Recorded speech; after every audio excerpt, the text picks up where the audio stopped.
Hello, I am the mighty Microsoft Sam, and today I will be educating you on the conservation of energy. Let's begin with the law. Energy cannot be destroyed, it can only change in form. So, without further ado, here are some examples. Let's begin with hitting a nail on its head. In this example, a hammer strikes a nail. The kinetic energy of the hammer is transferred into the nail as it drives it in.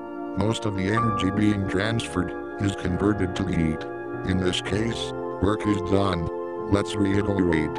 Work is done when an object is overcome by a force, forcing it to move. In this example, the nail descends within the wood. Now, to make it more interesting, let's incorporate a firearm. Here we have a pistol. Although this pistol is only a replica, and let me repeat myself, under any circumstances, does not fire bullets, we can still use it to explain work, power and energy. Let's assume that the pistol does have a bullet. When the pistol is cocked and ready to fire, the hammer within the pistol is pulled back. At this moment in time, there is potential energy. But once the trigger is pulled, the hammer hits the bullet with kinetic energy, causing the bullet to fire out of the gun.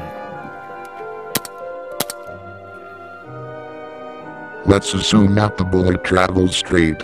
As the bullet travels straight, one can only assume that it is traveling in the direction of the applied force, thus letting the bullet have work.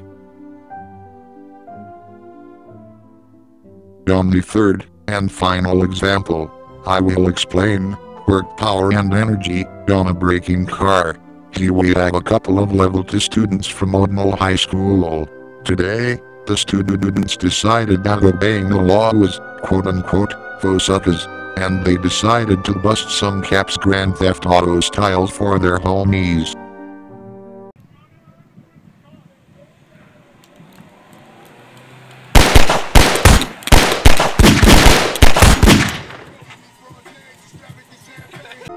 While the students are in the car pretending to be gangsta, the car begins to suddenly decelerate, causing their joyride to come to an end. But upon applying the brakes, is the reason behind the car's deceleration.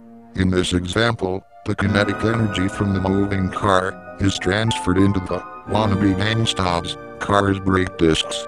When doing so, the car's brake discs begin to heat up. Also, some energy is also transferred into the ground by friction. In this example, because the car is traveling in the direction of the applied force, the car, at some point, does work. The end.